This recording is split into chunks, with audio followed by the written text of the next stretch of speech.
नमः परमहंसाय स्वादित चरण कमल चिन्ह मकरंदाय भक्तजन मानस निवासाय श्री रामचंद्राय नमः।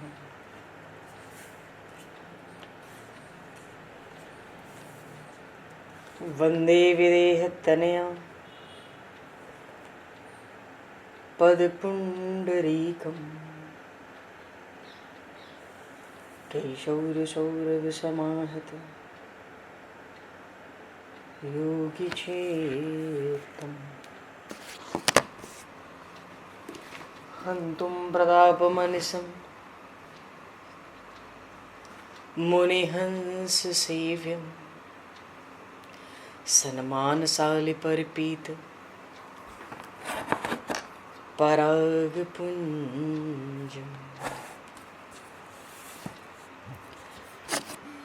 यत्र यत्र रघुनाथकीर्तनं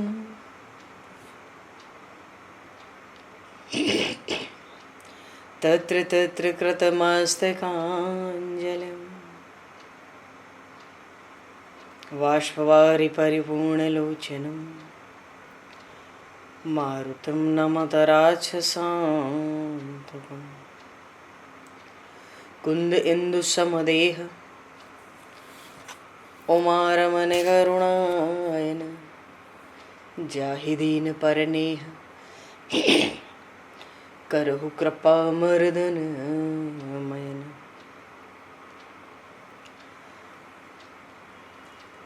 प्रहलाद नारद पराशर पुंडरीक व्यासे अम्बरीश शुक शौनक भीष्म दालभ्याम रुक्मांगद अर्जुन वशिष्ठ विभीषणादीन एतानहं परम भागवतान् नमामि।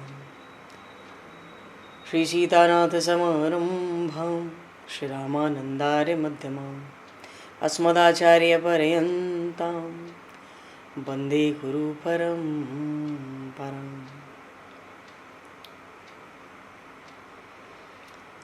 वर्णानामर्थसङ्घानां रसानां छन्दसामपि मङ्गलानां च कर्तारो वन्दे वाणी विनायकौ।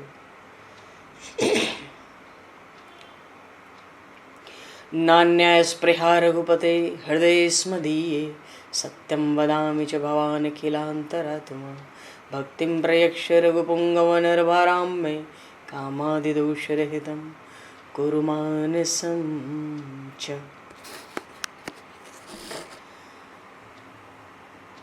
बंधु तुलसी के चरण भक्त भक्ति भगवंत गुरु चतुर्नाम वपु एक तिनके पद वंदन के नाशहि विघ्न अनेक। बंधु तुलसी के चरण जिनकी न्यो जग काज कल समुद्र घोरत लगो प्रगट्यो सप्त जहां। श्री गुरु चरण सरोज रज निज मन मुकुर सुधार वर्णो रघुवर विमल यश जोदायक फलचार। हरि शरण। श्री राम जय राम जय जय राम श्री राम जय राम जय जय राम। सीताराम जय सीताराम राधे श्याम जय राधे श्याम। जय रघुनंदन जय सिया राम जानकी वल्लभ सीताराम। श्री राम जय जय राम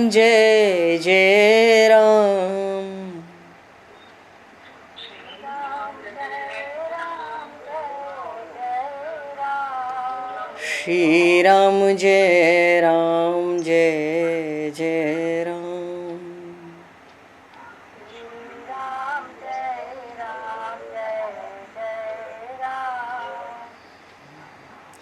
जय सिया राम जय जय हनुमान।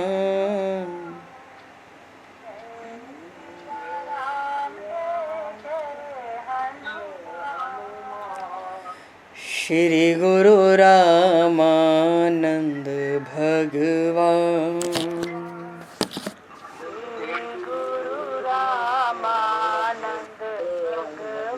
श्री गुरु रामानंद भगवान।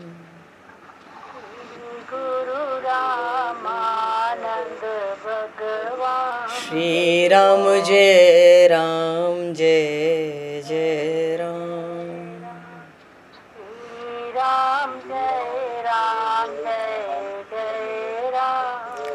जय सिया राम जय जय सिया राम।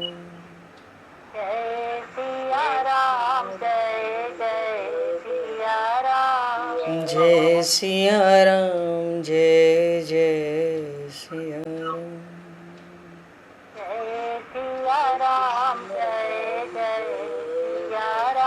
बोली सियावर रामचंद्र भगवान की जय। संपूर्ण राम दरबार की जय। श्री अवध मिथिला धाम की जय। श्री बांके बिहारी लाल की जय। 84 कोस ब्रजमंडल धाम की जय। श्री रामचरितमानस जी महाराज की जय। श्रीमन्नाम महाराज की जय। श्री पंडरीनाथ भगवान की जय। कली पावन अवतार गोस्वामी तुलसीदास जी महाराज की जय। सब संतन की जय, सब भक्तन की जय, समस्त वैष्णवन की जय, समस्त पूर्वाचार्य चरणन की जय, समस्त संप्रदाचार्यन की जय। श्री सद्गुरुदेव भगवान की जय। गंगा मैया की जय, जमुना मैया की जय, सरजू मैया की जय, गौ माता की जय, तुलसी माता की जय, पृथ्वी माता की जय, एकाशी महारानी की जय। जय जय श्री सीताराम, जय जय श्री राधेश्याम। नमः पार्वती पते हर हर महादेव। हरिशरणम। अनंत कोटि ब्रह्मांड नायक सर्वेश्वर पूर्ण परात्पर ब्रह्म असंख्य कल्याण गुणगणलय भक्तवांशा कल्पतरु शरणागत वत्सल भक्तवत्सल दीनबंधु दया सिंधु श्री कौशल्य आनंद वर्धन श्री दशरथ नंदन श्री जानकी कंठभूषण भगवान श्री सीताराम जी महाराज की असीम कृपा करुणा से श्री हनुमान जी महाराज की परम पावन भावमयी सन्निधि में महापुरुषों की भावमयी उपस्थिति में एवं आप सभी श्रद्धालु भक्त वैष्णवों की मंगल सन्निधि में मानव जीवन का सर्वोत्कृष्ट फल भगवत गुणगान भगवत कथा का आनंद हम सभी श्री राम कथा के माध्यम से प्राप्त करने जा रहे हैं। सर्वप्रथम आप सभी भक्त जनों के श्री चरणों में भगवत भाव से सादर वंदन सादर नमन।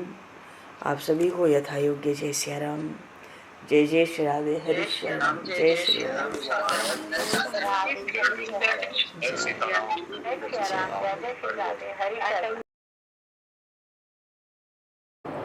श्री रामचंद्र चरणों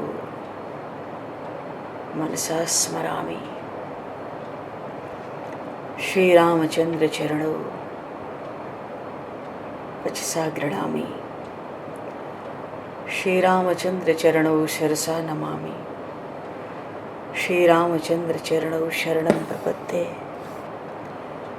माता रामो मत्पिता रामचंद्रः, स्वामी रामो मत्सखा रामचंद्रः, सर्वस्वं मे रामचंद्रो दयालो, नान्यं जाने नैव जाने न जाने। सियावर रामचंद्र की जय। दीनबंधु दया सिंधु भगवान श्री सीताराम जी महाराज की असीम कृपा करुणा से परम पावन हनुमान जी महाराज की भावमय सन्निधि में महापुरुषों की भावमय उपस्थिति में एवं आप सभी श्रद्धालु भक्त वैष्णवों की मंगल सन्निधि में मानव जीवन का सर्वोत्कृष्ट फल भगवत गुणगान, भगवत कथा का आनंद हम सभी श्री राम कथा के माध्यम से प्राप्त करने जा रहे हैं। सर्वप्रथम आप सभी भक्तजनों के श्री चरणों में भगवत भाव से सादर वंदन, सादर नमन। आप सभी को यथा योग्य जय सिया राम, जय जय श्री राधे, हरि शरणम, जय श्री हनुमान जी।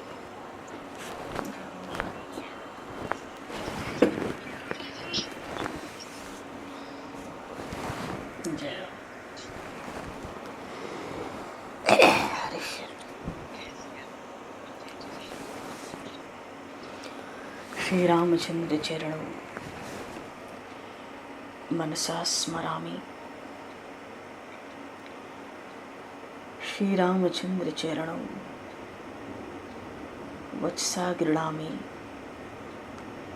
श्री रामचंद्र चरणों सरसा नमामि, श्री रामचंद्र चरणों शरणं प्रपद्ये।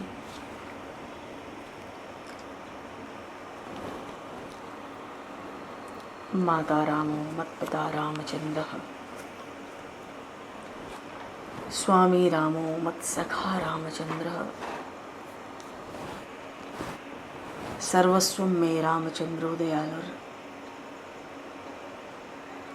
नान्यं जाने नैव जाने न जाने।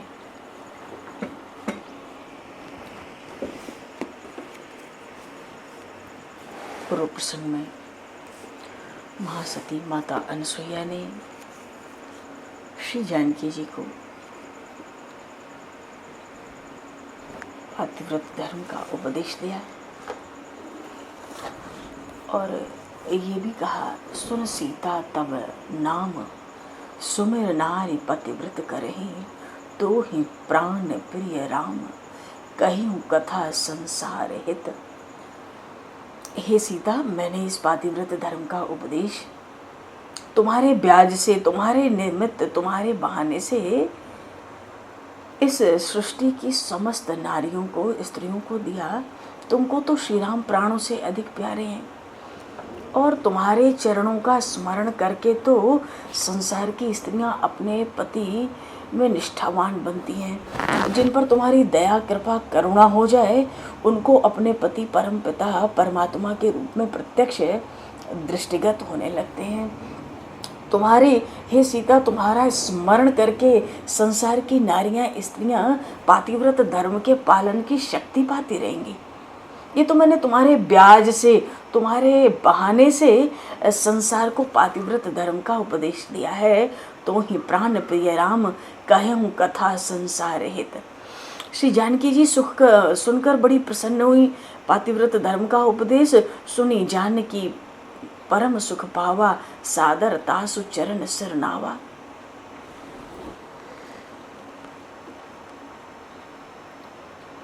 अच्छा, भविष्य की एक तरह से तैयारी भी थी। महासती माता अनसुईया ने श्री जानकी जी को दिव्य बसन भूषण पहराए, जे नित नूतन अमल सुहाए। वस्त्र जो कभी मलिन न हो, मलान न हो, जो नित्य निर्मल ही रहते हैं, और आभूषण भी ऐसे दिव्य अंगराग दिया जिससे शरीर स्वस्थ और सुरक्षित भी रहे। और एक ही बार लगाना होता था वो अंगराग। मानो माता सती अनसुईया को तो सब कुछ पता ही है, उनको भूत भविष्य वर्तमान सब पता है। इसीलिए उन्होंने श्री सीता जी को 2 दिव्य कुंडल और 2 दिव्य वस्त्र दिए। ऐसे दिव्य वस्त्र जो किसी भी दिन बिगड़ते नहीं, स्नान करने पर भी गीले होते नहीं, गीले ही नहीं होते। भविष्य के लिए तैयारी ही थी।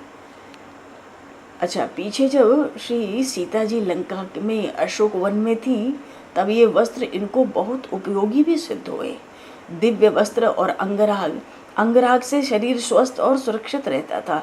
दिव्य आभूषणों से परिश्रम नहीं होता था, मार्ग का, पथ का परिश्रम नहीं होता था, थकान नहीं होती थी, भूख प्यास कष्ट नहीं देती थी। तो ये सब कुछ अर्पित किया था महासती माता अनसुईया ने।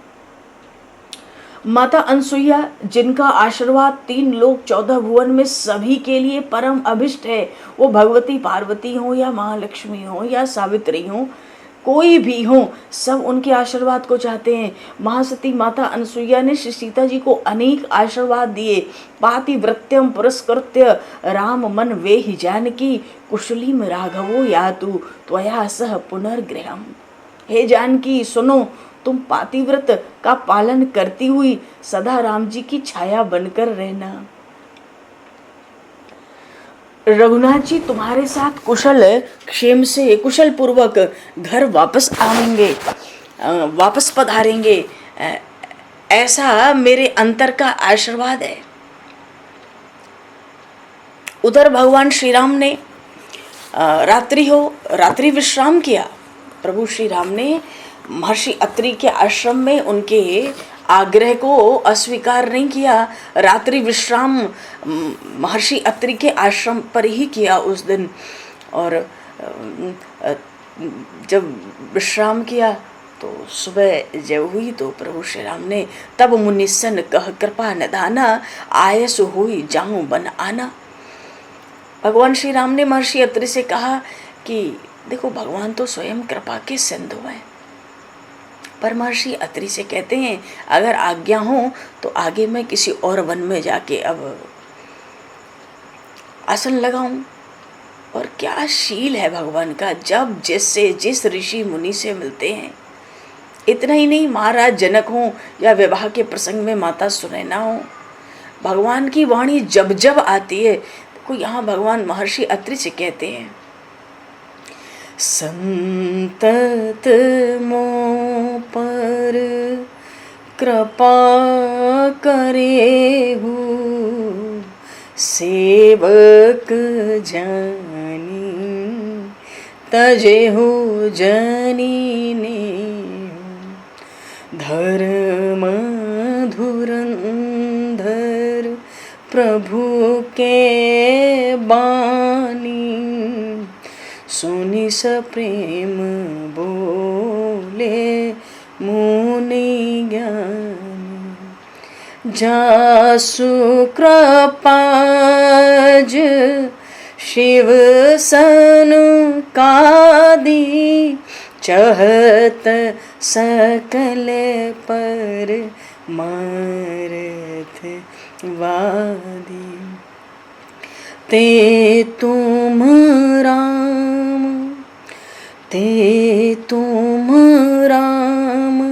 अकाम पियारे, दीन बंधु मृदु बचने उचारे, अब जानी। महर्षि अत्रि कहते अब जानी मैं श्री चतुराई, भजी तुम्हि सब देव बिहाई, जे समान अतिशय को नाही, ताकर सील कसनस होई, जे समान अतिशय नहीं कोई। भगवान श्री राम ने महर्षि अत्रि से कहा क्या वाणी है। प्रभु श्री राम बोलते हैं वैसी वाणी महर्षि अत्रि उच्चारण करते। महर्षि अत्रि ब्रह्मा जी के पुत्र हैं। भगवान श्री राम सूर्यवंश की 60वीं पीढ़ी में अवस्था में शरीर की अवस्था देखें तो कितना बड़ा भारी अंतर है। भगवान श्री राम महर्षि अत्रि से चलते समय कहते हैं सदा ही मुझ पर कृपा करना, अपना सेवक जानकर मुझ पर अपना स्नेह मत छोड़ना। अब देखो जो महर्षि अत्रि आसन देकर आश्रम में बिठा के षोडशोपचार पूजन करके भगवान श्री राम की जिन महर्षि अत्रि ने स्तुति की थी, नमामि भक्तवत्सलम कृपालुशील कोमलम भजामि ते पदाम्बुजम अकामिनाम सदा भजम निकाम श्याम सुंदरम मनोज वैरि बंदितम विविक्त वासिनः सदा। भगवान के हर तत्व गुण तत्व को प्रकट कर दिया। वो महर्षि अत्रि से भगवान कहते मुझे अपना सेवक जानकर सदा ही मुझ पर कृपा करना, अपना स्नेह अपना वात्सल्य नहीं छोड़ना। महर्षि अत्रि जी समझते हैं ना ये पूर्ण परात्पर ब्रह्म है। देखो कैसे बोलते हैं, धर्म धुरंधर प्रभु कै वाणी, प्रभु की वाणी, प्रभु तो धर्म धुरंधर है, धर्म की धुरी को धारण करने वाले हैं, समस्त विश्व के धर्म का भार ढोने वाले हैं। ऐसे प्रभु की वाणी को सुनकर, क्योंकि प्रभु श्री राम तो साक्षात धर्म का विग्रह हैं, महर्षि अत्रि कहते हैं हाँ हाँ, बड़े प्रेम से उनकी बड़ी कोमल वाणी सुनी। ज्ञानी मुनि है ना, महर्षि अत्रि ज्ञानी है। वो कहते हैं, उन्होंने भी राम जी से कहा, अरे जिनकी कृपा आज भी ब्रह्मा विष्णु महेश सनकादिक आज भी चाहते हैं, और वही नहीं चाहत सकल परमार्थवादी, जितने परमार्थ के चिंतन में गए, डूब गए, जा रहे हैं, सब जिनकी कृपा चाहते हैं। और हे राम ते तुम राम अकाम प्यारे, जितने तुम्हारे निष्काम भक्त हैं, जो तुम्हारे प्रेम को छोड़ के और कुछ चाहते नहीं, ऐसे भक्त हे राम तुमको बड़े प्यारे हैं। तुम तो दीन बंधु हो, कैसे कोमल वचनों का उच्चारण करते हो। ते तुम राम अकाम प्यारे, दीन बंधु मृदु वचन उचारे। दीन बंधु हो सो इतना कोमल बोलते हो, निष्काम प्रेमी तुमको बड़े प्यारे हैं। अब मैं जान गया। महर्षि अत्रि सबके बीच में कहते हैं प्रभु श्री राम से, अब मैं जान गया, आज जान गया बिल्कुल। क्या? अब जानी मैं श्री चतुराई। ये महालक्ष्मी जब समुद्र मंथन से प्रकट भई तो इन्होंने सब देवताओं को, ऋषियों को छोड़ के तुम्हारा ही वर्ण क्यों किया? उस सभा में तो तुम थे भी नहीं, तुम तो समंदर की लहरों को देख रहे थे, और सबको किसी न किसी विचार पर छोड़कर वो महालक्ष्मी तुम्हारे ही गले में जयमाल डाली। आज मुझे पता पड़ गई, अब जानी मैं श्री चतुराई। उन श्री जी की चतुराई, उन महालक्ष्मी की चतुराई। तभी तो वो इतनी चतुर न होती तो भजी तुम ही सब देव बिहाई। सब देवताओं को छोड़कर उन्होंने तुम्हारा भजन किया, तुम्हारी शरण ली। मानो कहना चाहते हैं, क्या शील है तुम्हारा राम। तुम परब्रह्म पूर्ण परात्पर ब्रह्म के साक्षात अवतार होके कहते हो मुझसे संतत मोह पर कृपा करे हो, मुझ पर सदा ही कृपा करिएगा, मुझे अपना सेवक जानिए, सदा ही स्नेह रखिएगा, अब भूल मत जाइएगा। अरे महर्षि अत्रि कहते हैं, जय समान अतिशय नहीं कोई। अरे आपके समान कोई हो नहीं सकता, तो बढ़कर क्या होगा आपका ऐसा शील। फिर आप तो आप हैं, हे श्री राम ताकर शील कस न अस होई। फिर जब आप है तो आपका शील ऐसा क्यों नहीं होगा। पूर्व प्रसंग में भी प्रसंग आया, ये शील क्या है। देवराज इंद्र ने सब कुछ मांगा प्रहलाद जी से, अपनी लक्ष्मी दो ले जाओ। लक्ष्मी जी नाराज हो गई प्रहलाद जी से, कहती है मैं जाती हूं तुम्हें छोड़ के। प्रहलाद जी ने कहा देवी जाओ। इंद्र कहते हैं प्रहलाद जी को प्रसन्न करके, जब उन्होंने कहा वर मांगो, जो चाहो सो मांगो, अपनी लक्ष्मी दो, अपना ऐश्वर्य दो, अपना वैभव दो, सब प्रहलाद जी महाराज के शरीर से निकल के इंद्र जी के शरीर में जाने लगे। यहाँ तक कि कहा अपना धर्म दो, वो धर्म भी चला गया प्रहलाद जी की आज्ञा से। अपना सत्य दो, वो सत्य भी चला गया। पर जब देवराज इंद्र ने शील मांगा प्रहलाद जी से, तो उन्होंने कहा शील नहीं दूंगा। शीलवंत सबसे बड़ा, कबीर साहब कहते हैं, सब रतनन की खान, तीन लोक की संपदा रही शील में आन। जब शील नहीं दिया, शील शरीर से नहीं निकला प्रहलाद जी के, तो जितने और गुण थे ना, ऐश्वर्य वैभव लक्ष्मी सत्य धर्म, सब इंद्र के शरीर में जाकर लौट आए प्रहलाद जी के अंदर। क्यों? जब शील प्रहलाद जी में है तो हम शील को छोड़ के कहाँ जाएंगे। मानो जिन महापुरुषों पे, महात्माओं पे शील है, उन पे सब सद्गुण है। शील क्या होता है शास्त्रों में आया है। शील कहते किसको है? शील का अर्थ है किसी के लिए कुभाव नहीं रखना, किसी से द्रोह नहीं रखना, मन में भी नहीं रखना, सब पर अनुग्रह करना, सबके कल्याण को देखना। कोई जीव कितना भी नीचे गिर जाए, उसका कल्याण कैसे हुआ है, वो अपनी स्थिति से ऊपर कैसे उठ जाए, कैसे वो एक बार संभल जाए, और फिर हर किसी को कुछ न कुछ देना। ये शील में चार बातें आई हैं। और भगवान इस शील के सिंधु है। किसी में कुभाव नहीं रखना, किसी से द्रोह नहीं रखना, सब पर अनुग्रह और सभी को कुछ न कुछ देना। कुछ न दे सको, घर कोई आवे तो आधा घंटा बैठ के कीर्तन सुना लो उसको, कोई भगवान और भक्त का कोई प्रसंग ही सुना लो उसको। इसलिए महर्षि अत्रि कहते हैं, राम जय समान अतिशय नहीं कोई, ताकर शील कस न अस होई। और कई विधि कहो जाहु अब स्वामी, कहो नाथ तुम अंतर्जामी। तुम तो कण कण में विराजते हो, व्याप्त हो, सबके हृदय के अंतर्यामी हो, तुमसे मैं सब जानते हो मेरे दिल की, मैं कैसे कहूं कि तुम जाओ।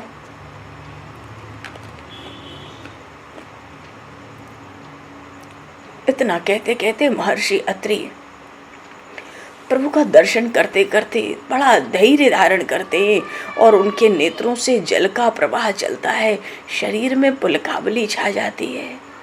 तन पुलक निर्भर प्रेम पूर्ण नयन मुख पंकज दिए। शरीर में पुलकावली छा गई और परिपूर्ण प्रेम हृदय में है और अपने नेत्रों को भगवान के मुखारविंद की शोभा में लगा दिया। अपने नेत्रों से भगवान की झांकी का दर्शन करते हैं, उनके सौंदर्य का। और क्या सोचते हैं महर्षि अत्रि कि आज तक मैं आपको देखकर, आपका दर्शन करके ये सोच रहा हूँ कि मैं जो प्रभु, जो परमात्मा मन से परे है, ज्ञान से भी परे है, क्योंकि ज्ञान से वो अनुभव में आता है। ज्ञान गम में जय रघुराई। तो मन से परे है, जो ज्ञान से परे है, जो प्रकृति के 3 गुणों से परे है, जो शरीर की सब इंद्रियों से परे है, मानो इनके माध्यम से तो उस परमात्मा को प्राप्त किया ही नहीं जा सकता। तो महर्षि अत्रि सोचते हैं, मैंने ऐसा क्या जप तप किया था जो साक्षात उन परमात्मा के मुझे दर्शन हो रहे हैं। बड़ा बल, बड़ा विश्वास बढ़ गया महर्षि अत्रि का भीतर। जप जोग धर्म समूह ते नर भगति अनुपम पावही, रघुबीर चरित पुनीत निस दिन दास तुलसी गावही।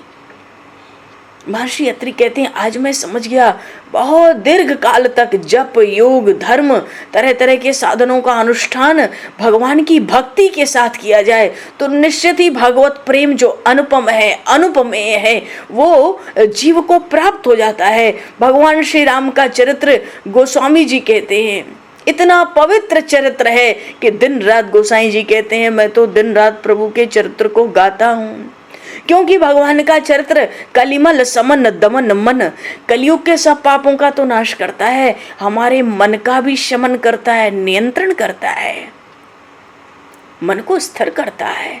भगवान श्री राम का यश, उनके चरित्र तो समस्त सुखों की खान है। और जो लोग बड़े आदर से सुनते हैं, सादर सुनहि जेति नहीं पर राम रहहि अनुकूल, जो बड़े आदर से भगवान के लीला चरित्रों का श्रवण करते हैं, भगवान अनुकूल रहते हैं। अनुकूल का अर्थ है वो भी प्रयास करते हैं, कृपा की दृष्टि डालते हैं कि जीव जल्दी मुझ पर पहुंच जाए। नहीं तो ये कलयुग, ये कलिकाल तो केवल पापों का, वासनाओं का ही खजाना है। अब इस कलयुग में न तो धर्म है, न ज्ञान है, न योग है, न जप है।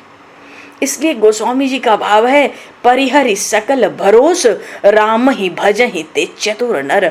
और सब साधनों की आशा को बिल्कुल त्याग कर जो निरंतर प्रभु श्री राम का ही भजन कीर्तन गुणगान करते हैं, वे कलयुग में बड़े चतुर हैं।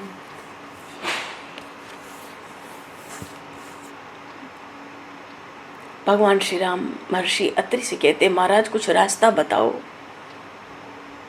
मार्ग प्रदर्शनार्थाय शिष्यान ज्ञप्तु महर्षि, कोई मार्ग दिखाने वाला, कोई ऋषि कुमार हमारे साथ दे दो।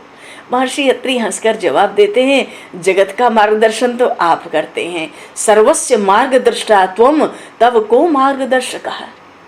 अरे आपको कौन मार्गदर्शन करा सकता है। फिर भी महर्षि अत्रि ने 4 शिष्यों को आज्ञा दी। ये शिष्य महर्षि अत्रि के सेवक थे।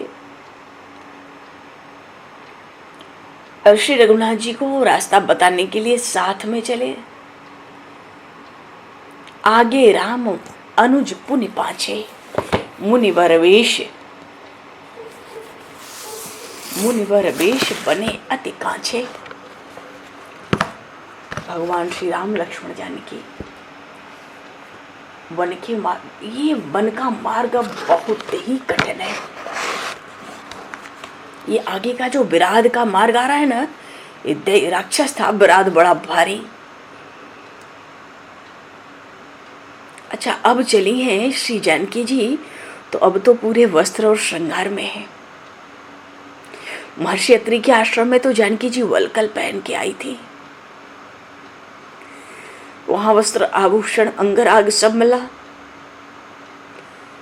तो श्री जानकी मैया को अपने स्वामी के पास प्रारंभ में तो जाने में बड़ा संकोच हुआ, क्योंकि पहन के आई थी वलकल, अब पूरा श्रृंगार वस्त्र आभूषण अंगराग सब मिल गया। जब राम जी ने पूछा, मानो संकेत में पूछा, अरे वाह इतना वस्त्र आभूषण अंगराग मिला, तो श्री जानकी जी कहती हैं, आपने ही तो महर्षि अत्रि के उपहार स्वीकार करने की आज्ञा दी थी। तो उनकी पत्नी महर्षि अत्रि, महर्षि की जो पत्नी है, उन्होंने ये उपहार दिए, स्वीकार तो करना ही था। भगवान श्री राम का स्वर मानो भाव से भींग गया, गदगद हो गया। प्रभु कहते हैं वे बड़ी अनुग्रहमयी है। मैं राघव तो वन में तुम्हारे लिए, तुम्हारे ये मलिन वस्त्र देखकर भी बोलने की स्थिति में नहीं था। मेरी चिंता उन महिमामयी महासती माता अनसुईया ने मिटा दी। महर्षि अत्रि ने यह भी कह दिया कि आगे असुरों का अब संकट ही संकट है। हे श्री राम, तुम दक्षिण की ओर बढ़ रहे हो, बहुत सावधान रहना, तुम्हारा मार्ग मंगलमय हो। निकलते समय महर्षि अत्रि ने ब्राह्मणों के साथ स्वस्ति वाचन भी किया। थोड़ी दूर पहुंचाने भी चले, पर बहुत प्रार्थना करके भगवान श्री राम ने महर्षि अत्रि को लौटा दिया। अच्छा, 1 कोस गए होंगे, देखो 2 कोस की भी दूरी नहीं है, विराध का वन है मार्ग में। ये विराध तो बड़ा ही दुष्ट, बड़ा विचित्र राक्षस है। 1 कोस गए, एक सरिता मिली, छोटी सी, ऐसी छोटी सी नदी, मानो बस जब बरसात होती थी तो जल भर जाता होगा, फिर वो सूख जा, इतनी छोटी। तो महर्षि अत्रि के आश्रम के जो आए हुए ब्रह्मचारी थे ना साथ में, उन्होंने लकड़ी इकट्ठा की और बेड़ा बना दिया पार होने के लिए उससे। तो उस पार जब गए उस छोटी सी नदी से, तो ब्रह्मचारियों को प्रभु श्री राम ने लौटा दिया आग्रह कर करके। अब आगे का जो वन है वो बड़ा घनघोर है। आगे राम अनुज पुनि पाछे, दहिने लखन जी बाएं जनके दुलारी है। दहिने लखन जी बाएं जनके दुलारी है। मंगल भवन अमंगल हरि है। मंगल भवन। आगे का मार्ग तो बड़ा अमंगलमय है, पर प्रभु उस मार्ग को भी मंगलमय बनाने चले हैं। ये मार्ग बहुत जटिल है। रावण और उसके अनुचरों की दृष्टि बराबर प्रभु पर लगी है, वो भी अवसर देख रहे हैं। इस विराध दैत्य से तो रावण भी सामना नहीं करना चाहता था। ये विराध ऐसा राक्षस था, दशग्रीव, वो दशमुख रावण भी सामने नहीं पड़ना चाहता था। इसके बड़ा घनघोर बने। मंगल भवन अमंगल हारी है। मंगल भवन। आगे राम अनुज पुनि पाछे, मुनिवर वेश बने अति काछे। उनका स्वरूप ऐसा सुंदर, ऐसा सौंदर्य दिखता है, और बीच में श्री जानकी जी, उभय बीच श्री सोहति कैसे, ब्रह्म जीव बिच माया जैसे। देखो ये चौपाई दूसरी बार आई है, पहले चित्रकूट के प्रसंग में आई थी। उभय बीच श्री सोहई कैसे, मानो ब्रह्म और जीव के बीच में माया चल रही हो। तो तरह तरह की नदियां हैं मार्ग में, तरह तरह के पहाड़ हैं, उनके शिखर हैं। मानो प्रकृति भी अपने स्वामी को, अपने इष्ट को पहचान कर, पति पहचान देहि बर बाटा, मार्ग को सुखद बनाती है। कोमल बनाती है। प्रकृति भी प्रभु को आगे बढ़ाने में अनुकूल होती है। पग पग पर अपने स्वामी का स्वागत करती है। भगवान ये श्री राम और लक्ष्मण अपने धनुषों पर जा चढ़ा लिए। बाएं हाथ में धनुष, दाहिने हाथ में बाण। मार्ग बहुत भयंकर मालूम पड़ता है। आगे आगे राम जी और पीछे लक्ष्मण, मध्य में श्री जनक नंदिनी। वो वन जो था बड़ा गहन था, यात्रा पैदल थी। ऐसा मार्ग था, मैं कहूं ऐसा मार्ग था कि बहुत धीरे धीरे ही चला जा सकता था।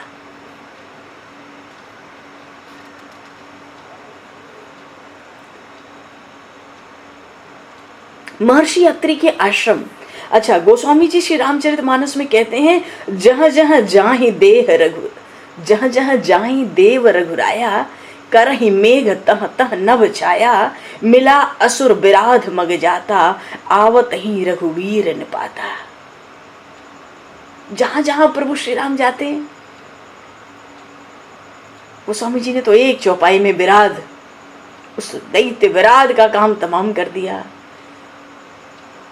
पर थोड़ा आराम से चलेंगे, विराध को देखते हुए चलेंगे।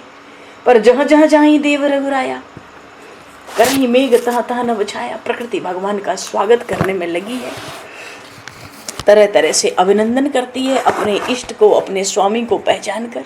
अरे साक्षात पूर्ण ब्रह्म परमात्मा चलता है।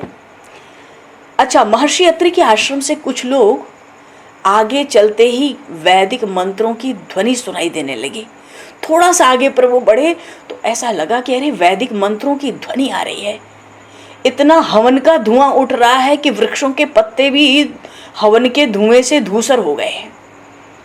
आगे का थोड़ा जो मार्ग था उसको वन के तपस्वियों ने स्वच्छ कर दिया था। भगवान ने जब देखा कि अरे वैदिक मंत्रों की ध्वनि है, हवन का धुआं उठ रहा है, धनुष की ज्या उतार ली।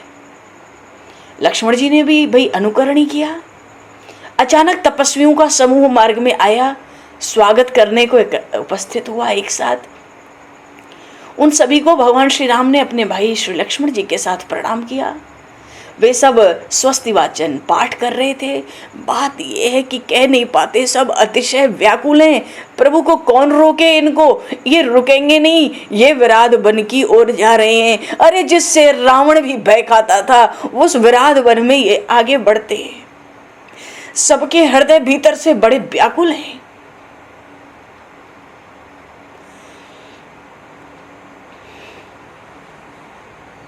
वो वनवासी, कुछ वनवासी भी आ गए। वो तो प्रभु से कहते हैं, हे रामभद्र, हम सब तो अपराधी को, अपने उत्पीड़क को भी दंड नहीं देते। मानो कह दिया ये विराध इतना त्रस्त करता है कि हमने तो दंड वृत्ति का ही त्याग कर दिया है। हम तपस्वी हैं तो दंड दे नहीं सकते, तो जो अपराधी है, जो पीड़ा पहुंचाता है, हम उसको भी दंड नहीं देते। हमारी जो पर्णकुटी है वह आप ही की है, आप यहाँ निवास करें, आपके द्वारा हम सब की रक्षा होगी। जैसे माता अपने गर्भस्थ शिशु की रक्षा करती है, आपको हमारी रक्षा करनी चाहिए। मानो बात में बात ले ली कि आगे ना बढ़ें, किसी समय कुछ समय रुक जाएं, विराध वन की ओर ना बढ़ें। श्री राम ने सबका सम्मान किया, सबको समझाया।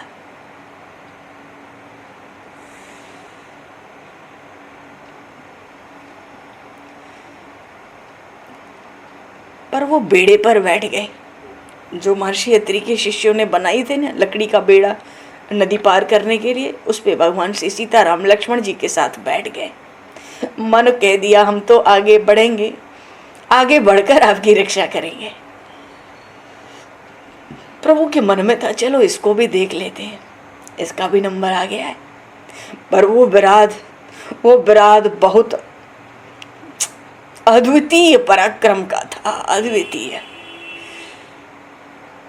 सब तट के तट पे खड़े रह गए, सबके नेत्रों से प्रेम का, दुख के आंसू बह रहे।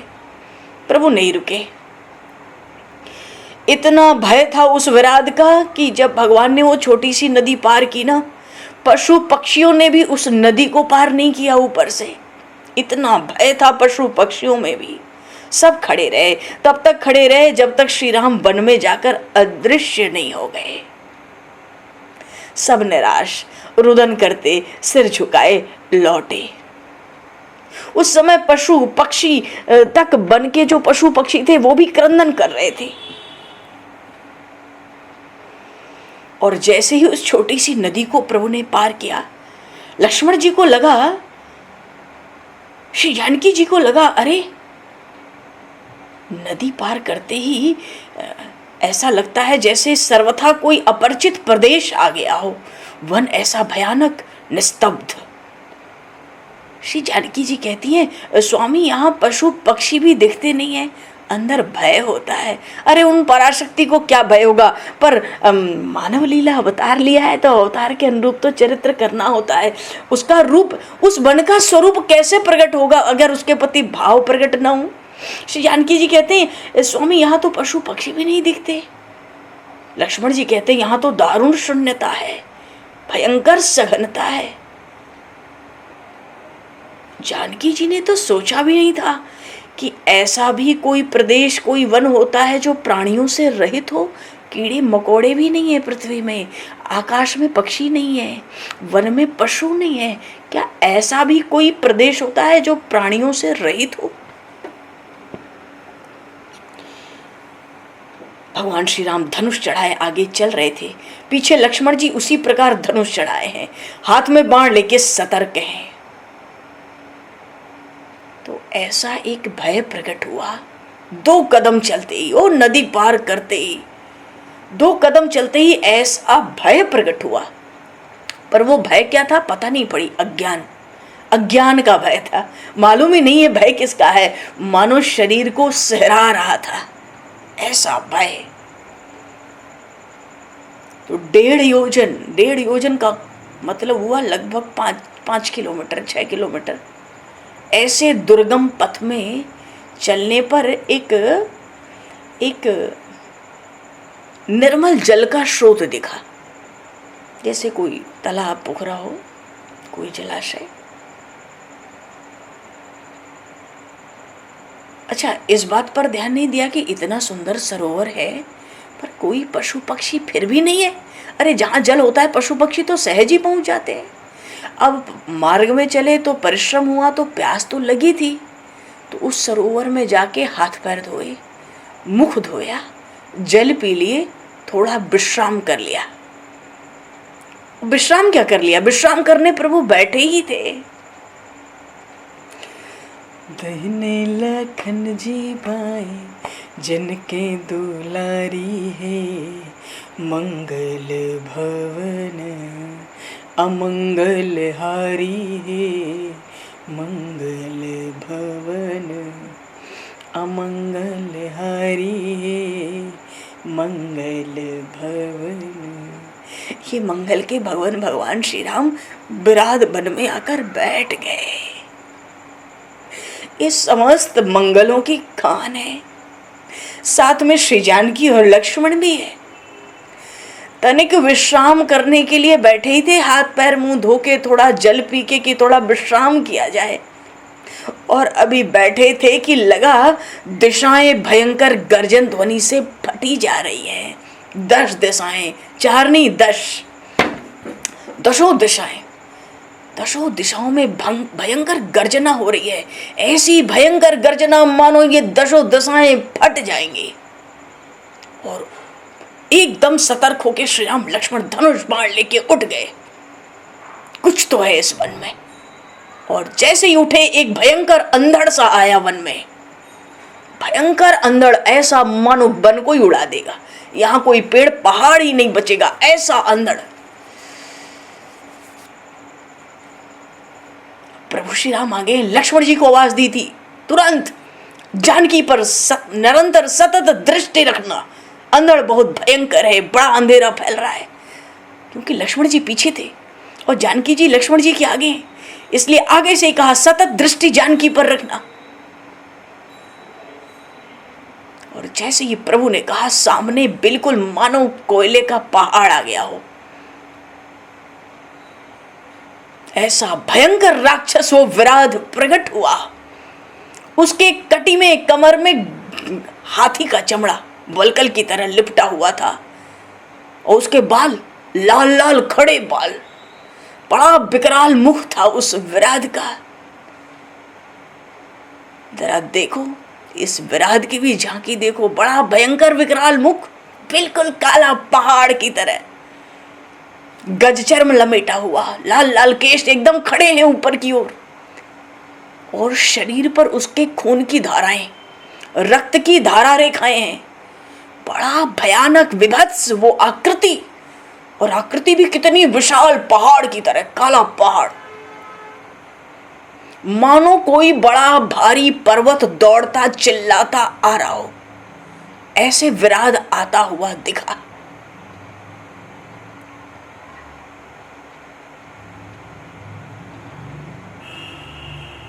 उस विराट के बाएं कंधे पर एक त्रिशूल था।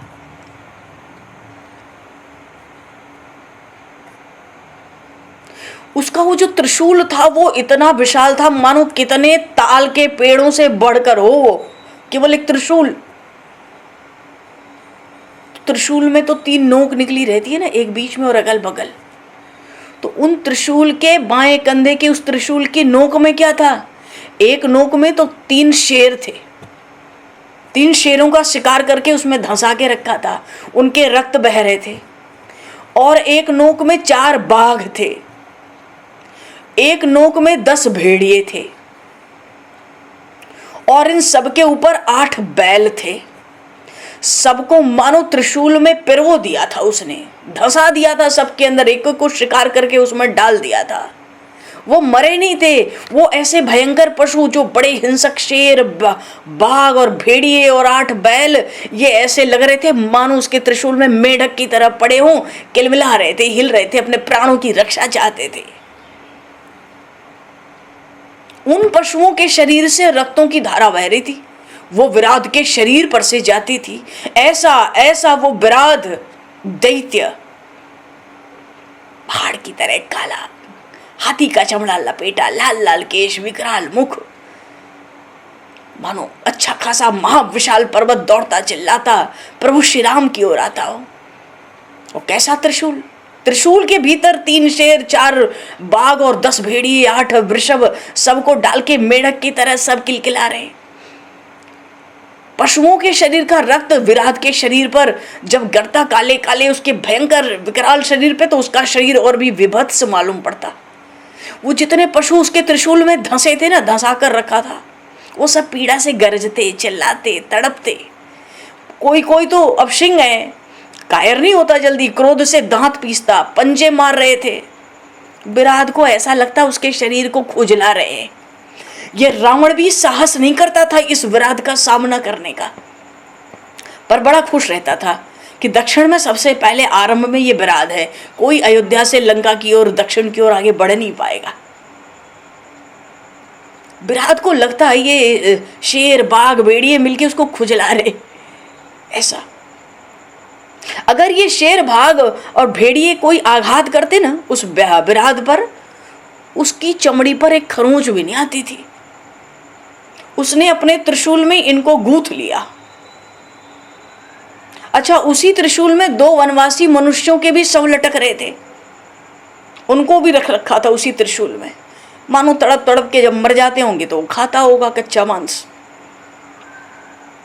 अच्छा, दाहिने हाथ में, ये तो बाएं हाथ की बात है, उस विराट के दाहिने हाथ में उसने एक बड़ा भारी हाथी पकड़ रखा था और उसको मूली की तरह काट काट के खा रहा था। इस दृश्य को तो देखकर श्री जनक नंदिनी व्याकुल हो गई, एकदम सहम के उन्होंने आंख बंद कर ली। विराट ने जब देखा तो भगवान श्री राम लक्ष्मण को कहता है, अरे तुम दोनों तपस्वी के वेश में कौन हो? बालकों, यहां क्या करने आए हो? हाथ में जो बड़ा विशाल हाथी मूली की तरह खाता था वो विराट, उसको खाना समाप्त कर लिया तो उस हाथी के कंगाल को उसने एक और फेंक दिया। बड़ी जोर से विराट चिल्लाया, जानते नहीं हो मैं शतदुता की संतान जय का पुत्र विराट हूं। सब राक्षस मुझे जानते हैं, लंका का दशग्रीव रावण भी मेरे सामने आने का साहस नहीं करता। तुम कौन हो? अच्छा, एक बात है, विराट ने जब भगवान श्री राम लक्ष्मण को देखा उसकी पहली दृष्टि पड़ी, विराट ने उन त्रिभुवन मनोहर उस त्रिमूर्ति को देखा। श्री राम लक्ष्मण जानकी एक बार को तो वो उस सौंदर्य को देख के हक्का बक्का रह गया। ये बड़े बड़े राक्षस दैत्य भी प्रभु के रूप पर मोहित हो जाते थे। गोस्वामी जी ने श्री रामचरितमानस में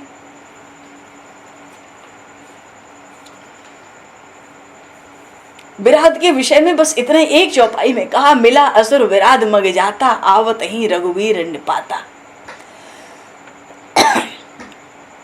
तुरत ही रुचिर रूप ते ही पावा, देखी दुखी निज धाम पटावा। पर ये विराट बड़ा असाधारण था। रावण भी उसके सामने आने का साहस नहीं करता था। उसको तो लगता था चलो हमारी रक्षा है, कोई मनुष्य तो दक्षिण की ओर नहीं बढ़ सकता। हक्का बक्का होके प्रभु के स्वरूप को, उस त्रिमूर्ति का दर्शन करने लगा। 2 क्षण के लिए उसका जो भयंकर विकराल मुख था ना, वो खुला का खुला रह गया। उसके पैर भी कुछ क्षण के लिए ठिठक गए। प्रभु ने कहा, मेरा नाम राम है, ये मेरे छोटे भाई लक्ष्मण है, ये मेरी पत्नी सीता है। एकदम निष्कंप होके प्रभु ने बोला। देखो, विराट ने अपना परिचय दे दिया था। जो मिलते ही अपना परिचय देता है, शास्त्र कहता है वो आपका परिचय चाहता है। जो आते ही आपको अपना परिचय देकर आपसे मिले, उसको अपना परिचय पहले दीजिए। विराट ने अपना परिचय पहले दे दिया था, अब उसको अपना परिचय दिया जाना था। भगवान ने कहा, हम क्षत्रिय हैं, तुम्हारे जैसे लोगों को शिक्षा देने के लिए वन में, तुम्हारे जैसों को शिक्षा देने आए हैं कि वन में कैसे रहना चाहिए।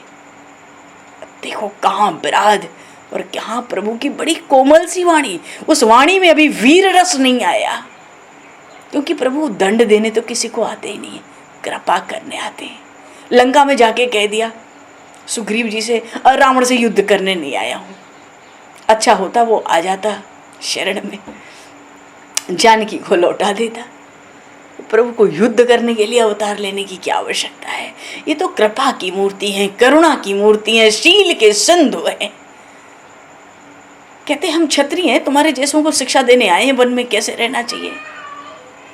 तो विराट कहता है, ठीक बात कहते हो। वो सोचा देखने में तो बड़ा सुंदर कोमल था, इसकी वाणी तो बड़ी कठोर है भीतर से, ये मुझे ही शिक्षा देना चाहता है। विराट कहता है, ठीक है, ठीक बात है, वैसे भी मैं कच्चा मांस खाते खाते बड़ा ऊब गया हूं। श्री जानकी जी की ओर संकेत करके विराट ने कहा, अब ये मेरे लिए दिन भर मांस का रंधन करेगी, मानो मांस पकाएगी, अब पका हुआ मांस खाऊंगा, कच्चा मांस खाते खाते ऊब गया हूं। इतना कहते ही विराट ने जोर से अट्टहास किया। ऐसा अट्टहास किया कि बड़े कोसों दूर जो पशु पक्षी थे ना, वन से उड़ के भाग गए, दौड़ के भाग गए। उस अट्टहास को सुनकर सब भाग गए। जो कोसों दूर थे, उस वन में तो कोई था ही नहीं प्राणी।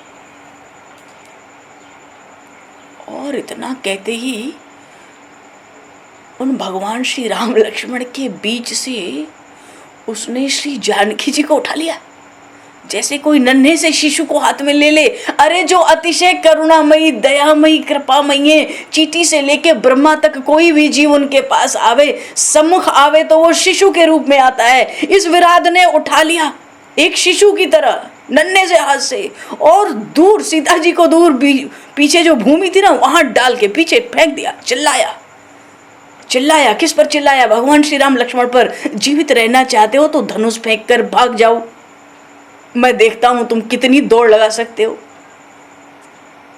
ये लकड़ी की सींग साथ में लेकर क्या चलते हो? जीवित रहना चाहते हो तो अभी भी भाग जाओ। तुम दोनों तो मेरे 1-2 ग्रास जितने भी नहीं हो। अरे भैया, उधर तो भय के कारण श्री जानकी जी के मुख से कोई चित्कार की भी ध्वनि नहीं निकली। जहां पड़ी सो पड़ी रह गई। वो तो पड़े पड़े मूर्छित हो गई थी। वो जितनी करुणामयी, वो क्या इस दृश्य को देखें, वो तो मूर्छित हो चुकी थी। प्रभु श्री राम ने धनुष पर बाण चढ़ाते हुए भाई की ओर देखा। लक्ष्मण, इसे शीघ्र मार दो। धनुष से बाण छूटे, विराट की दोनों भुजाएं कट गई लक्ष्मण जी के बाण से। उसका त्रिशूल और उसमें जो बिंधे हुए पशु थे वो सब पृथ्वी पे गिर पड़े। भुजाएं कटी तो त्रिशूल गिरा और उसकी भुजाओं के मूल से रक्त की धारा चलने लगी। पर वो विराट तो ऐसा खड़ा था, बिल्कुल निष्कंप, मानो कुंभकर्ण से भी कोई ज्यादा भयंकर राक्षस हो। प्रभु श्री राम लक्ष्मण ने दूसरे बाण चढ़ा लिए अपने धनुष पर। विराट झपटे, इससे पहले ही वो बाण छूटे और उस राक्षस विराट के दोनों पैर कट गए। वो गिरा, पर गिरा भी कैसे? मुख फाड़े हुए लुढ़कता बड़ा, उधर ही बढ़ रहा था, मुंह फाड़ा हुआ था, कब खा जाऊं। भगवान श्री राम ने कहा, लक्ष्मण शीघ्र एक बड़ा सा गड्ढा खोदो, इसे जीवित ही गाड़ देना पड़ेगा। और इतना कहते कहते जब तक लक्ष्मण जी ने गड्ढा खोद रहे, तब तक भगवान श्री राम ने उछलकर विराट के कंठ पर अपना चरण रख दिया और दबाया। बोलिए श्री राघवेंद्र सरकार की जय। इस झांकी के आगे तो मानो कंस का मरना भी फीका दिखता है। कंठ पर ही चरण रख दिए और प्रभु ने दबाया विराट को। मरा नहीं वो विराट मरा नहीं। विराट कहता है अब तो हाथ पैर है नहीं, शरीर बचा था। जैसे ही कंठ पर चरण रख के प्रभु ने दबाया ना, विराट कहता है, राम तुम पुरुषोत्तम राम हो।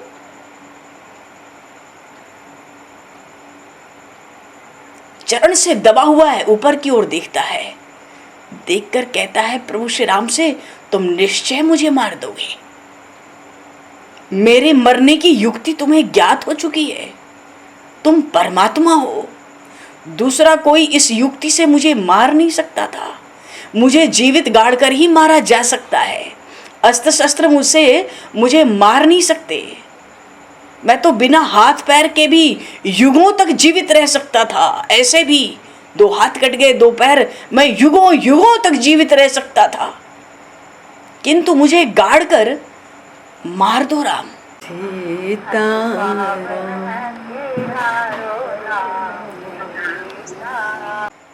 किंतु मुझे गाड़ कर मार दो राम।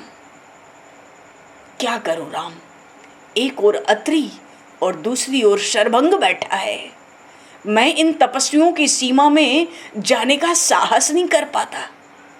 इन दोनों के बीच का जो बन है, बरसों से मैं बंदी की तरह विराट यहाँ पर अपना जीवन काटता था। हे राम, विराट को मारकर आज मुक्त कर दो। तुम साक्षात परमात्मा हो, परमात्मा को ही विराट के मरने की युक्ति पता है।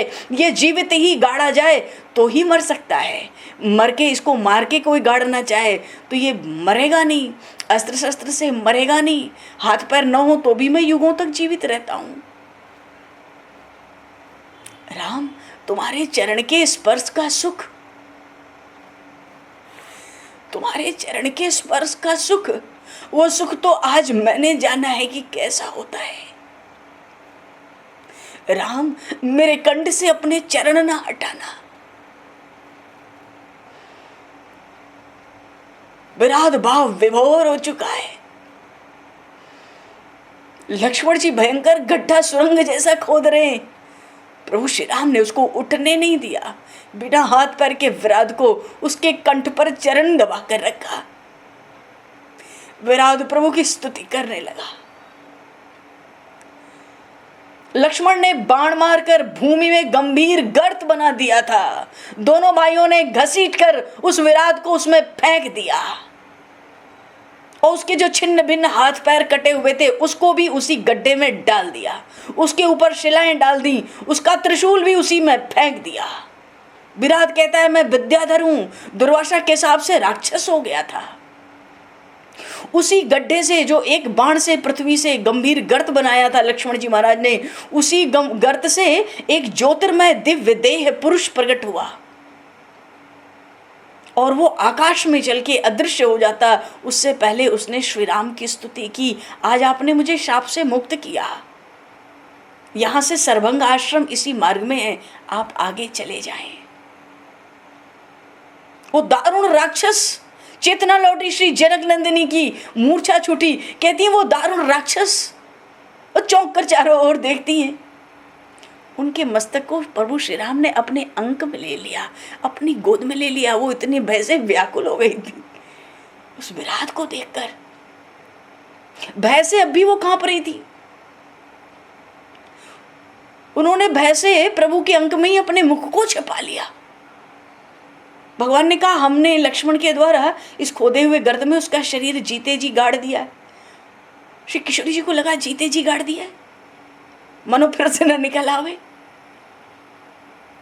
प्रभु श्री राम ने उनके पीठ पर हाथ फेरते हुए, अरे वो विराध शाप मुक्त होकर विद्याधर हो गया है, आप भय ना करो। आपके भय करने से क्रोध होगा, क्रोध होते ही सृष्टि में कुछ भी नहीं बचेगा। अनंत कोटि ब्रह्मांड आपके भय में समा जाएंगे। आप मुझ पर ब्रह्म की पराशक्ति हो। मानो श्री जनक नंदिनी के भय को देख के प्रभु भयभीत हो गए कि इनके भय को दूर नहीं किया, कहीं क्षण मात्र के लिए आवेश हुआ, रोष हुआ तो कुछ भी सृष्टि में नहीं बचेगा। अभी तो बहुत सी लीला बची है अवतार काल की, वो कैसे संपन्न होगी। प्रभु ने हंसकर श्री किशोरी जी से कहा, श्री जनक नंदिनी से, अरे वो अज्ञानी असुर था ना, उसको क्या पता कि कोई आर्य कन्या कोई मांस पकाना थोड़ी जानती है। ये तो उसके लिए बड़ा अप्रिय कार्य है। श्री जानकी जी कहती वो मर गया, जैसे विश्वास ही ना हो रहा हो। श्री जानकी जी उठी, इधर उधर देखा, वो जो छोटी सी नदी थी उसमें फिर से हाथ पैर मुंह धोया। बोलिए सियावर रामचंद्र भगवान की जय। समय का तो पता नहीं चलता। हरिश्चंद्र श्री राघवेंद्र सरकार की जय। चलो बरात तो मरा, बड़े सुंदर सुंदर प्रसंग हैं। देखो जयंत का प्रसंग कितना मधुर था, महर्षि अत्रि, माता अनसुईया, अब ये वराद और आगे महर्षि शर्भंग, फिर सुतीक्षण जी की प्रेम लक्षणा भक्ति अद्वितीय है, अनुपम है। महर्षि अगस्त, फिर जटायु जी। भगवान तो दक्षिण की ओर बढ़ रहे हैं। समय को दृष्टिगत करते हुए दो पल प्रभु के नाम का कीर्तन करके वाणी को विश्राम दिया जाएगा।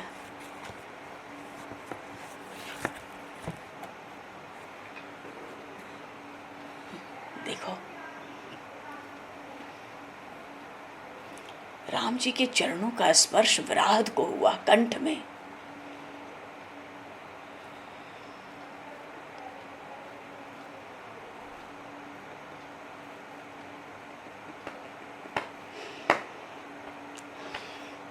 मेरे राम के चरण को मन में बसा लो भैया, रहती है उनके संग संग जग जननी सीता मैया। मेरे राम के शरण को, मेरे राम के चरण को मन में बसा लो भैया, रहती है जिनके संग में जग जननी सीता मैया। रहती है जिनके संग में जग जननी सीता मैया। बसा लो भैया, रहती है उनके संग में जग जननी सीता मैया। मेरे राम के चरण को मन में बसा लो भैया, रहती है उनके संग में जग जननी सीता मैया। रहती है उनके संग में जग जननी सीता मैया। रहती है उनके संग में जग जननी